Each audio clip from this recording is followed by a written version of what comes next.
فلما استيئسوا منه خلصوا نجيا قال كبيرهم ألم تعلموا أن أباكم قد أخذ عليكم موثقا من الله ومن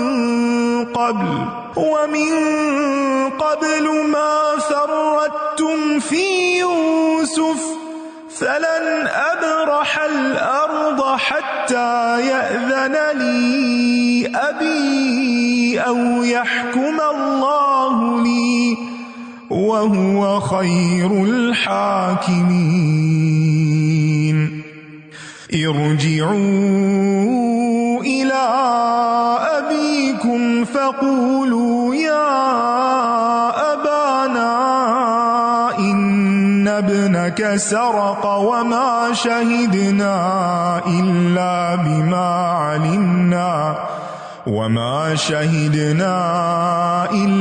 بما علمنا وما كنا للغيب حافظين واسأل القرية التي كنا فيها والعير التي أقبلنا فيها وإنا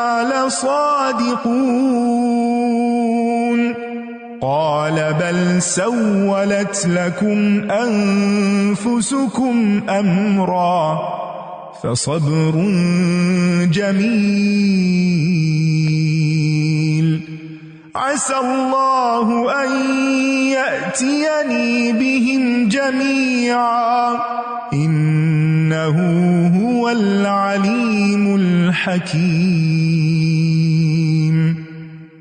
وتولى عنهم وقال يا أسفا على يوسف وابيضت عيناه من الحزن فهو كظيم قالوا تالله تفتأ تذكر يوسف حتى تكون حرضا أو تكون من الهالكين قال إنما أشكو بثي وحزني إلى الله وأعلم من الله ما لا تعلمون